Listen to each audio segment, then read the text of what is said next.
అందరూ ఎలా బాగున్నారు? నేను ఇక్కడైతే క్యారెట్ హల్వా చేస్తున్నాను అనమాట. పచ్చికోవాని నేను 1 లీటర్ పాలని బాగా హైలో పెట్టి దగ్గరికి రానిచ్చేసుకొని ఇలా పచ్చికోవా అయితే చేసి పక్కన పెట్టేసుకున్నాను. గిన్నెలో మీరు ఏదో గిన్నె తీసుకొని నేనైతే అదే గిన్నెలో క్యారెట్ని ఈ విధంగా తురుముకొని మీడియం ఫ్లేమ్లో పెట్టుకొని వాటర్ అంతా దీనిలో ఉన్న తేమంతా వెళ్ళిపోవాలన్నమాట.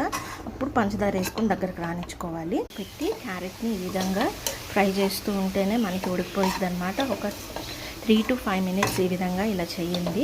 మన క్యారెట్ అనేది ఉడికిపోయిన తర్వాత అప్పుడు దీంట్లో తేమంతా పోయిన తర్వాత కొంచెం ఉండంగా అప్పుడు షుగర్ అయితే యాడ్ చేసుకోవాలి.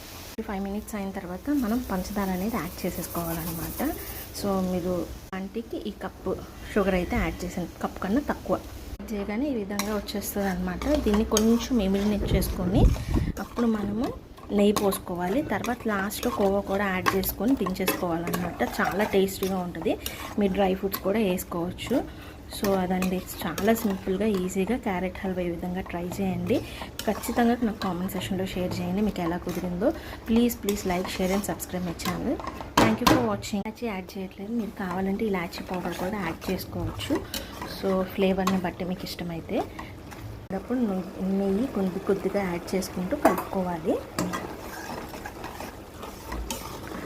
క్యారెట్ తురుము అనేది మీరు సన్నగా తురుముకున్నా పర్లేదు, నేను ఇక్కడ కొంచెం పెద్దగా తురుముకున్నాను. దీనిలో పచ్చికోవాని కూడా యాడ్ చేసేసుకోవాలి. చేసిన పచ్చికోవాని కూడా ఈ విధంగా మనం తిప్పేసుకుందాం.